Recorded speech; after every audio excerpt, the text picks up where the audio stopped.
Alright mate, how's it going and welcome back to the Googly. Yes, that's right, we're back and we're posting on YouTube for the first time properly in 2020, so happy new year to each and every one of you. We took a bit of time off pre-Christmas, and then if you follow us on any of our social channels, Twitter and Instagram, then you'll know we've actually been in South Africa for the last 3 weeks watching the cricket. We went to the Cape Town Test, went to the first 3 days of the Port Elizabeth Test, and what an experience that was. We'll speak about that a little bit later, but that's exactly what the video is going to be about. A bit about my experience, but mostly just a series review from the England and South Africa Test series. 4 matches, plenty to digest, so let's get right into the Test series review. You know what I will say before we start, if anybody's ever thinking of going on one of these tours with England or whichever country you're from, if you're ever thinking of touring to watch cricket, 100% recommend. The best thing I've ever done in my entire life, I think, going to South Africa. I've been there twice before, but this time was comfortably the best. Cape Town, absolutely amazing. Port Elizabeth, absolutely amazing. The garden route along the bottom of the along the west and then the east coast, absolutely fantastic. It's just a once in a lifetime experience, and if you ever get the opportunity or you think you would like to do it, definitely just do it. Plunge for it, jump for it, just do it, because you'll never forget it, and you get sort of a better appreciation of what the lads are like, what the whole culture and the Barmy Army, the experience is like. That I love the Sky coverage on the TV, but it's just not the same as being there and watching it, especially overseas when the conditions are so favourable. It's hot, the beer's really cheap, the food's really cheap. So yeah, it's amazing, and definitely do it. I know there's a British and Irish Lions tour coming up to South Africa at some point in the next year. It might be this year, it might be next year, but I know it's not cricket, but if anyone's thinking they like rugby, just go for it. South Africa is my favourite place in the world. It's got its problems, as is everywhere else, but Cape Town, made for tourists, absolutely amazing place. So much to do, so much to see, bars, beaches, excursions. It's just lost for time, really. You run out of time to do everything that you need to do. So yeah, if you're thinking about ever going on a tour, definitely do it. The atmosphere is amazing. The cost is, once you get out there, really cheap, and it's unforgettable, really. It's sort of memories for life. Now, one thing Joe Root said in the aftermath of the fourth test, I think it was after they won in Johannesburg, he said it was he dubbed it as his best test series win as captain. And people might say, well, I'm not sure. There's been plenty of questions about Joe Root's captaincy, but this was hugely significant for him, especially off the back of a really, really poor, you can't stress how poor it was in New Zealand, that series, the 2 test series that they were beaten incomprehensibly. So there were questions being asked, as there always are, of England captains. That's just the nature of the job. The media get on your back if you're not doing well. Then it's who's next on the firing line, who's next to go. The baton will be passed around now because Joe Root's won, and it is already happening with Butler and Denley. They're next to sort of face the fire. But yeah, Joe Root's come through a really tough test, especially after losing the first game in Centurion. Embarrassingly, really, it was almost a here we go again sort of sense that you got from England, the manner in which they were beaten in Centurion, but to come back and win 3-1 overall in the series with the circumstances surrounding it, you know, the injuries to key players, the illnesses to several of the lads in the build up to the first test, to the point where from each day to the next the team that they could pick changed, and that's hardly ideal running up to the Boxing Day test match, and you don't know who's going to be fit, what sort of combinations you've got, whether you've got a spinner, whether you don't have a spinner, which pace bowlers are fit, and you also had the added issue of the likes of Mark Wood being on the tour but still not being fit. So to come through that and sort of lead his troops to a 3-1 series win was really impressive, and so maybe a coming of age. I know South Africa aren't the best South African team they've ever been, they've got plenty of their own problems, but a coming of age for Joe Root as a captain. He seemed to be in sort of a sound headspace, like a sound mind. He made so many good decisions. That's been one of the criticisms of him in the past, that Joe Root's not made the best decisions whether it's field making or whether it's the toss.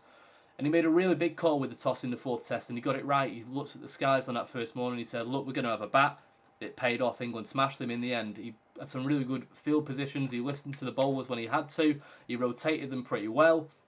The only slight criticism maybe is that he was not eager enough to use Ben Stokes with the ball. We know Ben Stokes makes things happen. That's just sort of the cliche that comes with Ben Stokes now. He makes things happen, but he does, and maybe Joe Root was a little bit reluctant to use him that much, but Stokes looks fine, doesn't look like he's injured. So in the future, I think maybe he'll go to him a little bit more. But in his defence, England obviously had 5 seamers in that 4th test, and there's always going to be someone under bowled. So it's probably right that he and Mark Wood sort of shared the workload in theory for that 4th spot. In terms of the series as a whole, just cover it pretty much. England were absolutely fantastic the way they bounced back. Ben Stokes, man of the series, rightly so. Pound for pound, for me, the best cricketer in the world. Time after time, he's sort of so reliable. You know, Centurion, his wicket was the big wicket, you know, that made South Africa believe, I think that's going to be out, that made South Africa believe that England wouldn't chase that total down on the last day or the 4th day, whichever it was. Rory Burns obviously batted pretty well in the 2nd innings as England were trying to save the game, but when they got Stokes, that was kind of it. England fell away. I think they lost 6 wickets for about 45 runs in a 12-over spell maybe with the new ball, and Stokes' wicket sort of was the catalyst to that just starting, and England struggling. Morgan batting at 3, I don't think I had that. But yeah, after that test, the Newlands test speaks for itself. What he did at Newlands was, I think it changed the entire course of the series, the momentum of the series, the way he batted in the 2nd innings, the 70 odd he scored in 47 balls, I think it was blistering, and he just demoralised the South African attack. And the way in which he did that, it's almost impossible for the South Africans to sort of recover from that in any way. And you could tell that I think they were just devastated by the way he played, and he took it away from them completely. And then he imposed himself with the ball as well. Obviously, he took 5 catches with at slip, cementing his place for me as the best fielder in the world, both whether that's in close or on the boundary or rather than at the edge of the circle. I'm not particularly bothered. I still think he's the best. That's why he's the pound for pound best player, because he can do it all. And we saw at the end of the innings those 3 crucial wickets, the scenes that followed at the end at Newlands when he got who was it? Pretorius, who he had the wool over the entire series when he bowled at him, and then he had Nortje, who'd been really stubborn in the first game.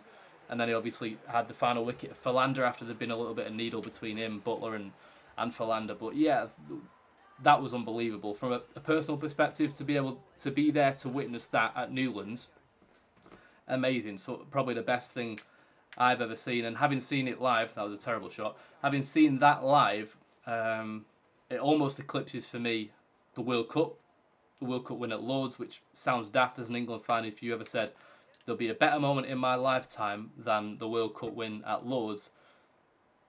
You wouldn't have believed it 12 months ago, would you? Especially with the way England were playing in Test cricket away from home. They were playing the one-day game 4 years ago. If you said England were going to win the World Cup, and that might not even be the best cricket in memory I've got of England, it's now part of a top 3 with that, Headingley and Cape Town. So that was absolutely phenomenal. The atmosphere in Cape Town, the Barmy Army, the England fans almost took over. There was bordering on like 12,000 people, I think, there on some of the days. The Saturday particular was pretty rowdy, and then the last day was phenomenal for a day that wasn't even scheduled. You can't pre-buy the ticket, so everyone just turned up. That was absolutely amazing. And then moving on to the Port Elizabeth Test with Stokes, obviously scored a ridiculous 100 with Pope to sort of save England. They weren't struggling, but they got themselves into what could have been a tricky position at 150 for 4. And Stokes sort of dragged them out of it alongside Ellie Pope, and then he didn't have the best game with his hands in terms of catching, but he'd already done enough in that. Then Johannesburg, he got the crucial wicket again. He got Elgar when nothing was happening. He did a couple more catches. He seems to have found them back. He said in his interview he must have left him in Cape Town and got him back for Johannesburg, and it's rightly deserved that he was the man of the series. I've just made up for him. He's my favourite cricketer approaching now of all time, I think. He obviously had that little blemish when he called somebody in the crowd something that I'm not going to say because I don't want to get demonetised before I've even started making money off these videos. But yeah, you already know the story. The videos are everywhere, but that's a story for a different day. There needs to be better protection of the players so that spectators don't have the right to abuse people. You know what I mean. And then I think that's about as far as it goes really. South Africa will reflect on the series with a lot of regret. Obviously won the first test, which was remarkable, but they should have really saved the second test, and they'll wonder how they lost the match, and they looked comfortable on the final day until Du Plessis played a ridiculous shot. His Test time looks to be coming towards an end now. Played a ridiculous shot, usually the man for the occasion of blocking out, picked out mid-wicket off Don Bess it was, I think he picked out Denley. And then de Kock and Van der Dusen were absolutely fine, they were cruising. And then de Kock did exactly the same thing, he picked out Crawley for a rank long hop off Denley. And the scenes, the limbs that came after that were unbelievable. Every single ball was an event after that point, when through the afternoon absolutely nothing had happened. And I think, I'd sort of resigned myself to the fact that the game was going to be a draw. England had sort of spurned a really good opportunity to level the series. But yeah, then Van der Dusen was caught down the leg side off Broad, I think. Yeah, Broad took it and Anderson caught it. And at that moment, I think South Africa will wonder, how on earth did we lose that game? They were never really in the Port Elizabeth game, and much the same, they were never really in the Johannesburg game. But yeah, that's sort of the series as a whole. If we move on to some of the lads, Rory Burns, tricky one really. Rory Burns obviously made sort of that opening position his own.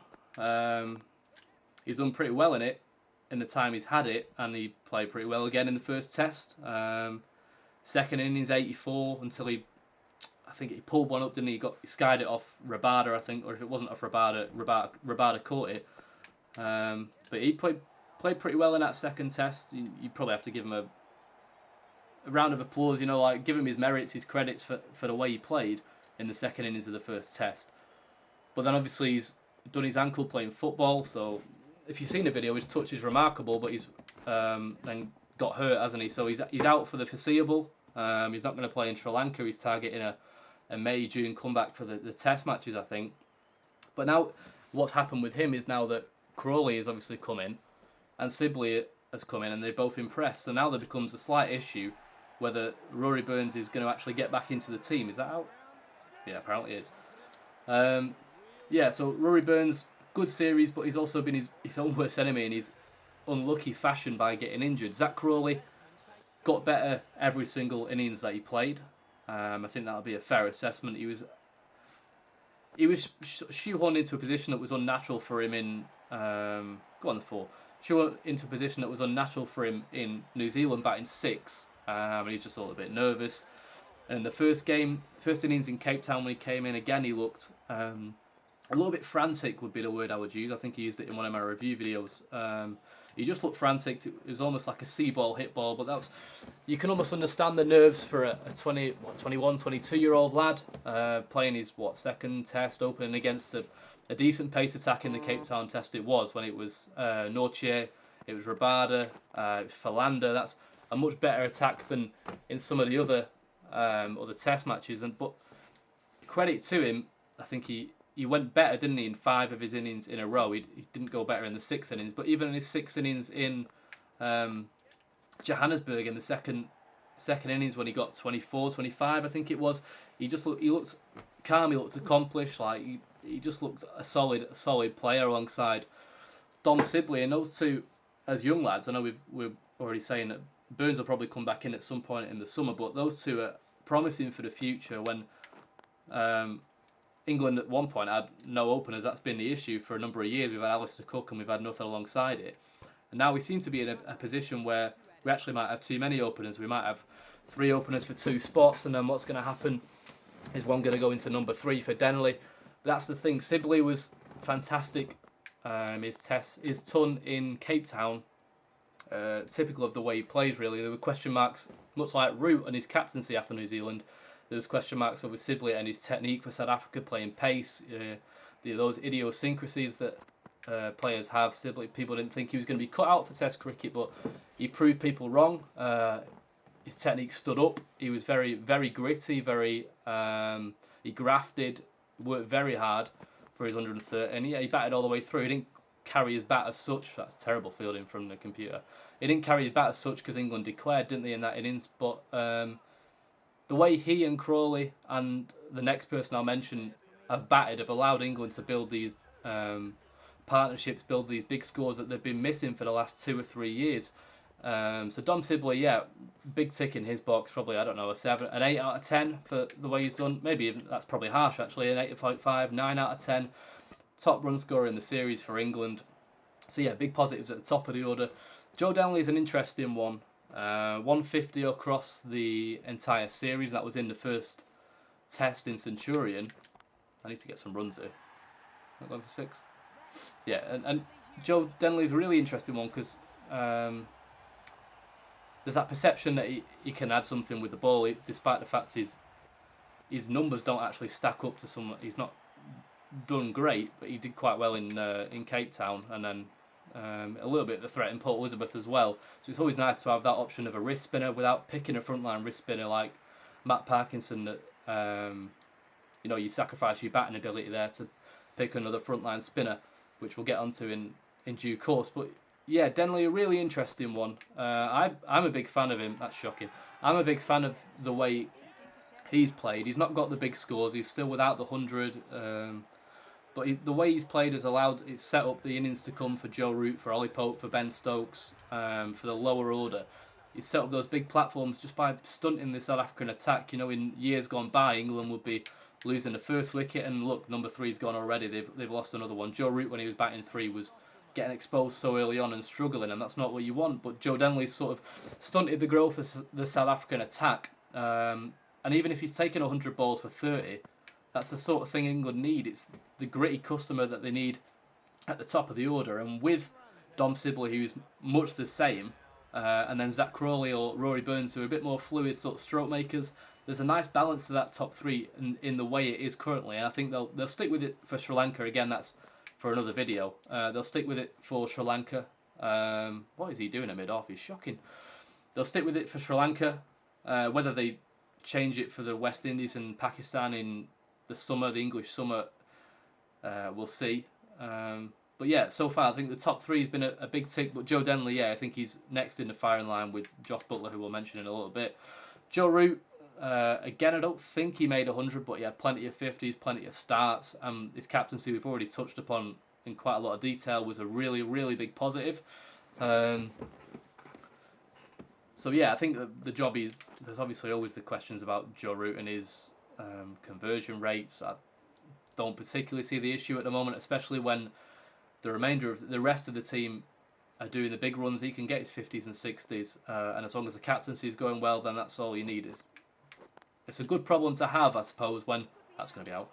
There's a good problem to have when you're upset about your captain only scoring 60 every game. I'd love to score 60 every game. I'm sure a lot of teams would love their captains or top order batters to score 60 every game. And his bowling as well has come on a little bit. He had a right time of it in Port Elizabeth and tried to go for a fifer and sort of embarrassed himself a little bit. Oh, Stokesy. Embarrassed himself a little bit. Going for the fifer, he got smashed by Maharaj of all people. But yeah, he's another option with the ball, which is always just handy. Ben Stokes, touched on him as well. What a player. Every occasion, Ben Stokes is your man. We'll move swiftly past him because we touched him right at the start. That's a ridiculous shot. Ollie Pope. England missed him in that first test. Obviously, he was one of the unlucky lads who was fine in most of the build-up to the test. And then in the day or two preceding it, he was... In the day or two before it, he was one of the lads who got quarantined with the illness and then missed out in the Centurion test. And when he came back in Cape Town, it sort of... We'd seen glimpses of him, hadn't we, in the New Zealand tour, but when he came back in Cape Town, it sort of confirmed what England had been missing in Centurion. He looks like a wonderful player for years to come. Obviously, again, he's another of the young guns who are coming through with Curran, Crawley, Sibley, Archer as well. And yeah, he just looks like he looks at home in an England shirt, and I think number 6 is the right position for him right now. No doubt at some point in the future he'll end up batting 3 for England, but there's no point moving up right now when he's had his success at 6 and it lets other lads around him bat, and he batted really well with the tail at Port Elizabeth as well for that ton, which was fantastic. But Cape Town, yeah, he got England out of a hole. He got 60 odd, which dragged England up from 230 to about 270, which was really important in the context of the game. That sort of killed the life a little bit out of South Africa. And yeah, he's been a revelation again at short leg. Every time England seems to go overseas, there seems to be someone who comes in and does well at short leg. Keaton Jennings had a ridiculous tour once. James Taylor in South Africa, no less, had a really good tour at short leg. I'm sure he won't be too thrilled at the prospect maybe of doing it in Sri Lanka when when it's turning the spinners on all the time, and you've got to concentrate for long periods of time there. But yeah, he's been really impressive, and he's. Have I run myself out again? And he's definitely going to be stuck there in that position for a long time. I have run myself out. Johnny Bairstow only played the one test, so it's really hard to sort of review lads like Bairstow. He was obviously brought in because of one over left. I don't think concentrating.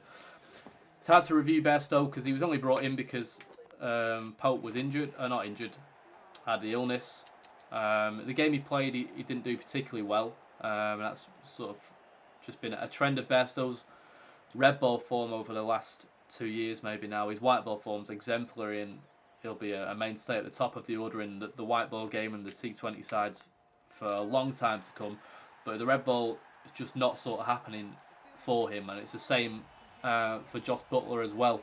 There's now going to be plenty of questions raised over Buttler as Buttler the keeper and Buttler the batsman. As a keeper, I don't think Butler's done too much wrong, to be honest. Don't think he dropped a catch in the series. If he did, it was a really tough one in Johannesburg, if that's been counted as a drop catch. He generally was pretty tired. He was a little bit sluggish maybe towards the end of one of the tests, but it's a long old gig, isn't it, trying to keep wicket in a test match when it's hot all the time in South Africa.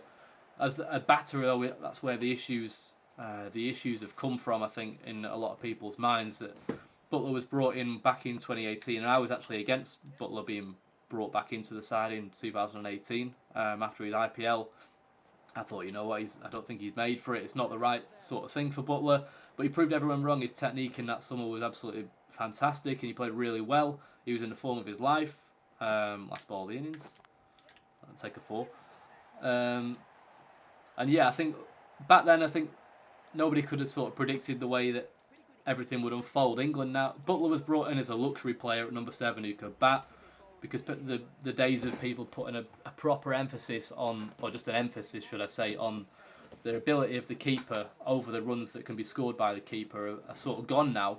And Butler's sort of fits that mould. He's a keeper. He's definitely a proper keeper, but the argument from a number of people will be, well, he's not a Ben Folkes ilk of keeping, and that seems to be what people want now. That it might just be that Butler's keeping has become the scapegoat, and people aren't happy with realistically just his batting. But I think England can now, the way that the top 6 have been playing in the last series, England could almost now afford to have Butler in the team. What have you done? England could now afford to have Butler in the team where previously they couldn't have. And I think the selectors need to decide, well, do they want a keeper who averages 25 now maybe more consistently, and what every now and then comes off with a match-changing innings? Now that's the sort of thing England can afford, but in the past they definitely needed a keeper who could bat, which is why when Bairstow was in great form as a keeper, he was vital to the team. And Butler himself, when he was in great form, was vital to the team because the runs weren't coming from above, but now they are coming from above, and they're coming from below quite a lot as well with the lower order. So I think it's not as big an issue as people would make out, but yeah, a lot of it will come down to Butler's mind frame for the Sri Lanka tour, whether he feels like he's in the right frame of mind, where Folkes will almost definitely get called up because he had such a good series there last time.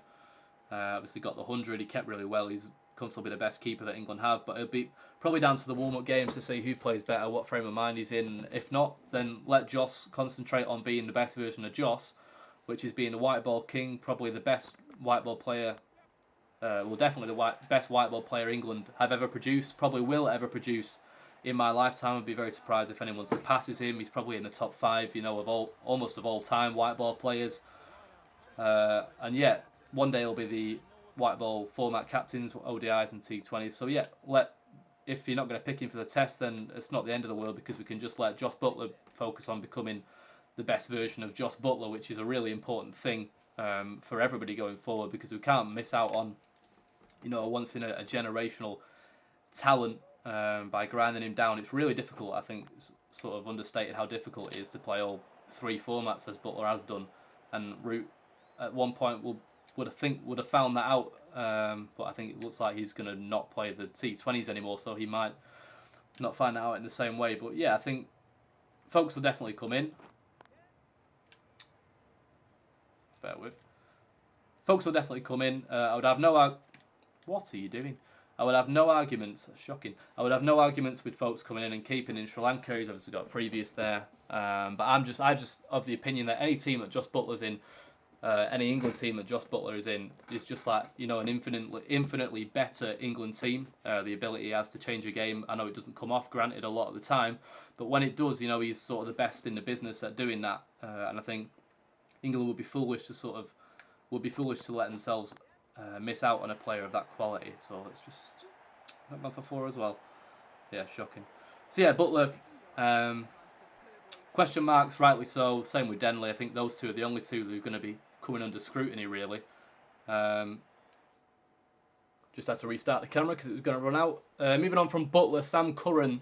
It's a difficult one, Sam Curran, for me, because I always look at a team, and every time Sam Curran's played, you look, oh, should he be there? And he's done really well every time. He's proved the different aspects of his game has been great, whether it's his batting, his bowling. It's just, again, I think Sam Curran is a little bit of a luxury player, because in some of the games, he obviously opened a bowl in Anderson's absence.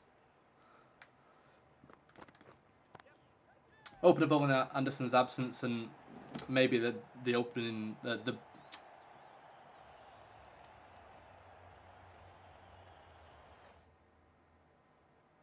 I lost it. Yeah, Curran, he opened in Anderson's absence. Maybe the new ball should have been given to Wokes, or it should have been to Wood. But I suppose the thinking behind it is that Curran is going to get the most out of the ball when it's brand new.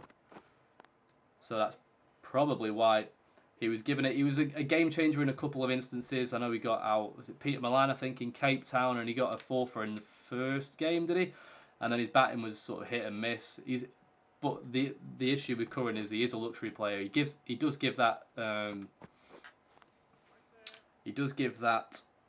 left arm variation that England's attacks in Test matches have often lacked. I think since Ryan Sidebottom, I don't think they've really had a left arm quick. Correct me if I'm wrong. And that was a long time ago, probably bordering on a decade now.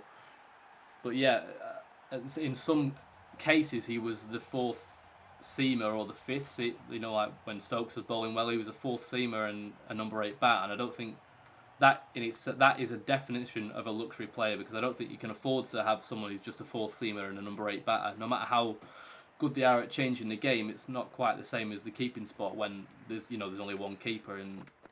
In the all-rounder spot, or the bowling spot, you could pick a better bowler.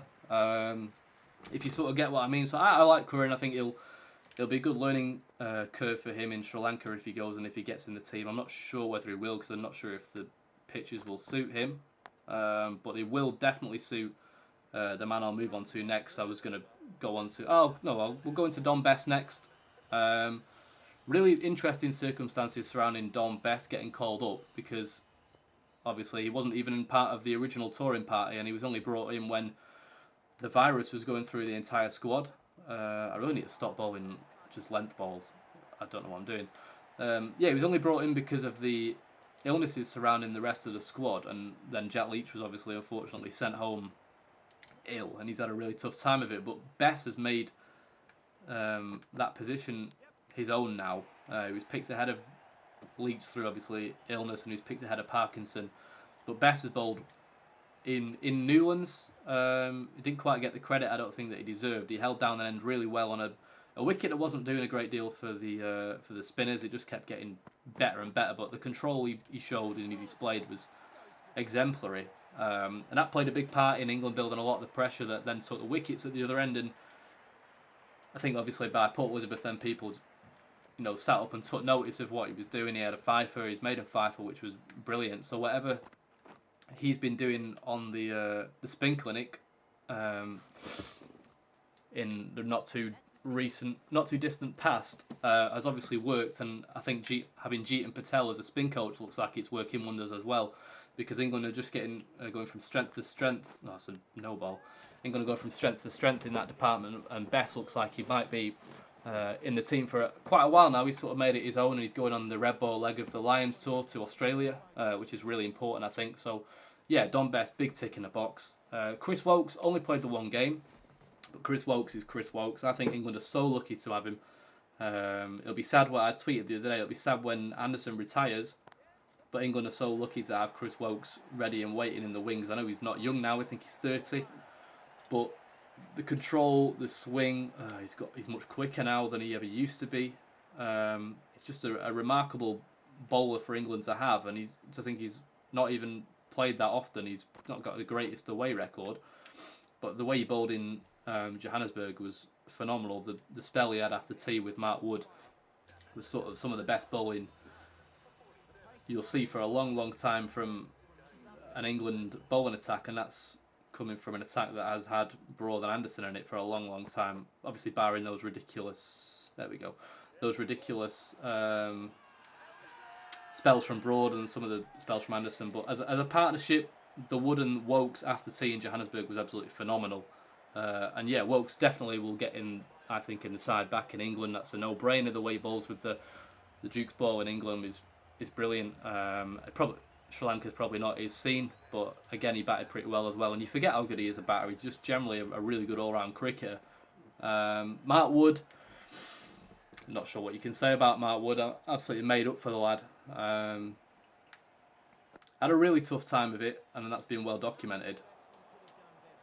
The injuries, the number of setbacks. He obviously played the third test in Port Elizabeth. He wasn't ever going to be fit for the first two, but he played the third test in Port Elizabeth, and that was the first game he'd played competitively since the World Cup final when he did his side, I think it was, wasn't it? And he's had those knee issues, which aren't surprising when you see the slow-mos of side-ons of how he bowls and the way his knee sort of bends back in itself. It's grim watching it, but it's fantastic when he's in, when he's getting up to full pace. It's brilliant to watch.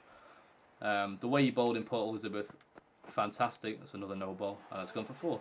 The way he bowled in Port Elizabeth was absolutely phenomenal, and it just showed what England had been missing, especially when Archer wasn't in the team. It showed what England had been missing with that man who can just bowl raw pace and knows his role to bowl just overs and overs and overs of rapid pace, one after another. I think that was out, but it was a free hit, wasn't it? For God's sake.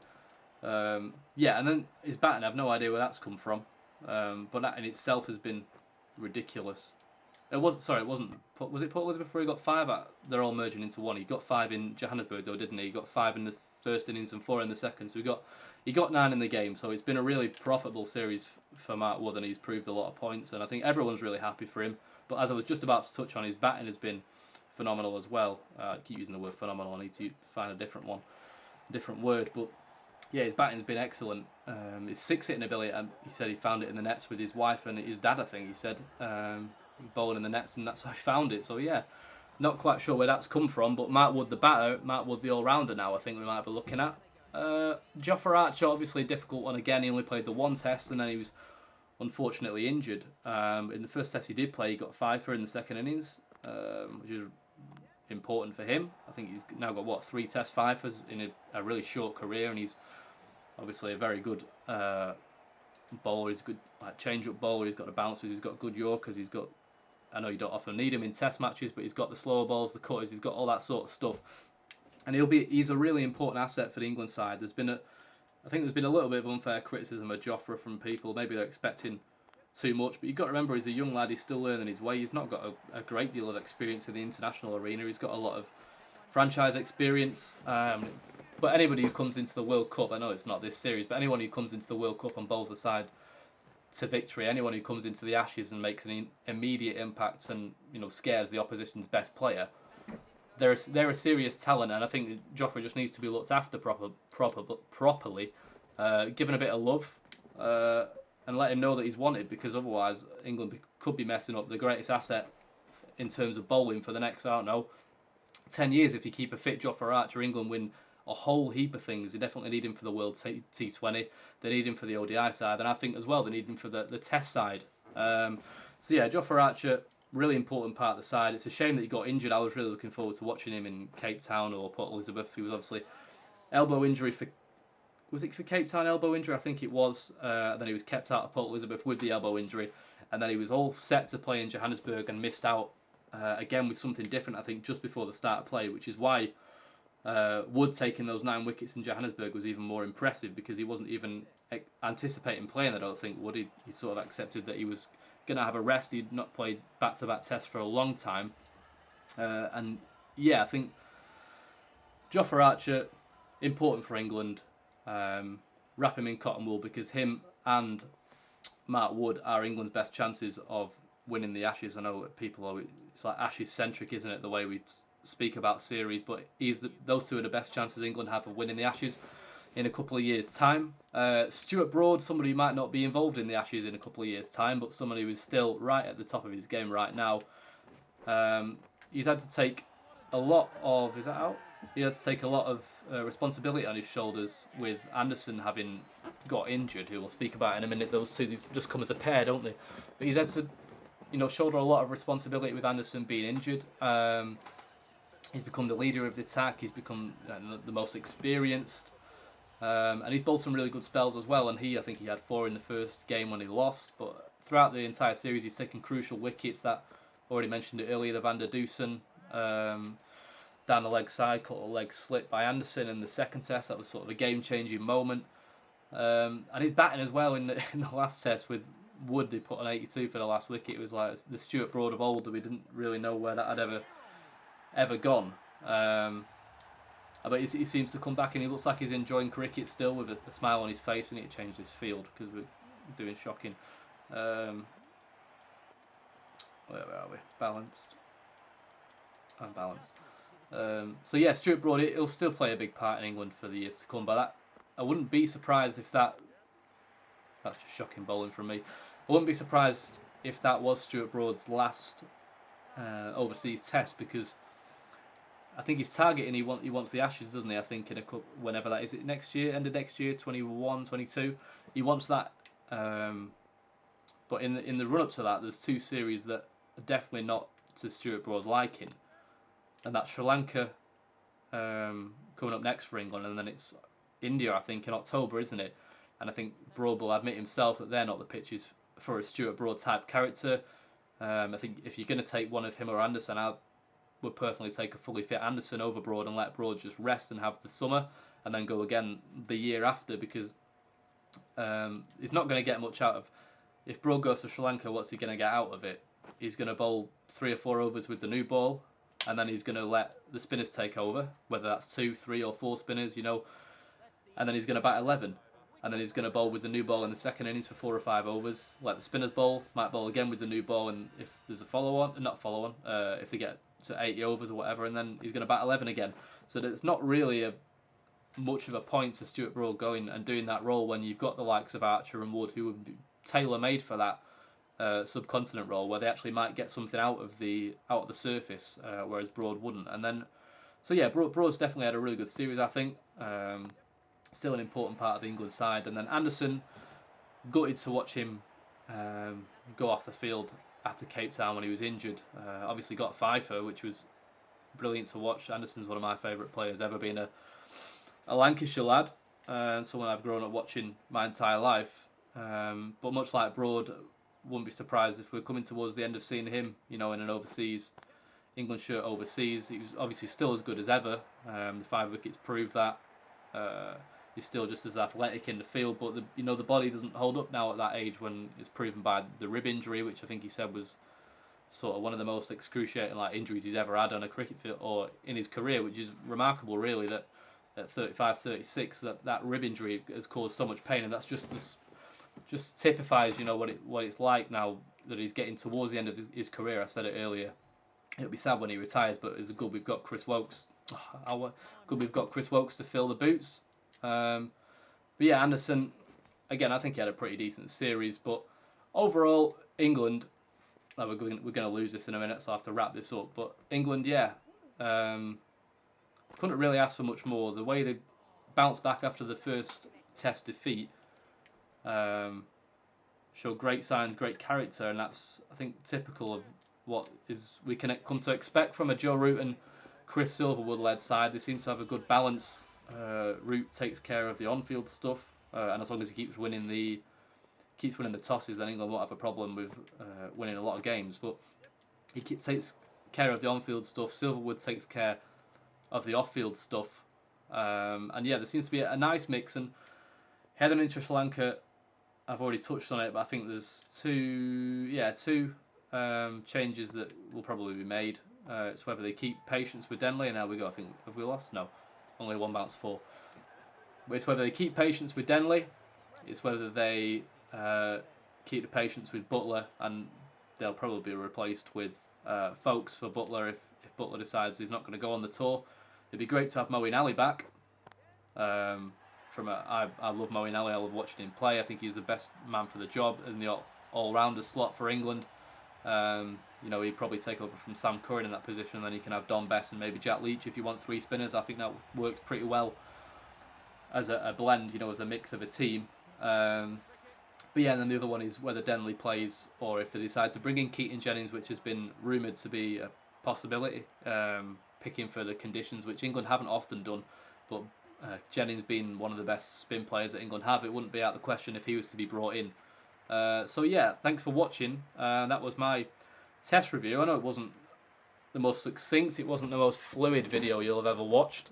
But yeah, it's all part of a learning curve, bit of a live commentary on a game I haven't played for 2 months, and I haven't done any video practice for pretty much 2 months. So yeah, hope you enjoyed the video. Make sure you follow us on all the social medias, the Twitter, Instagram, Facebook. We're really active now on Twitter. I think we've got about 600 followers, well in excess of 1,000 tweets. We're tweeting quite a lot, so if you want to make sure you follow us and keep us up to date on there, I would definitely recommend it. And yeah, if you don't mind subscribing to the channel as well, give me any feedback, any tips for the future, it'd be much appreciated. So yeah, that's been all for me, and see you later.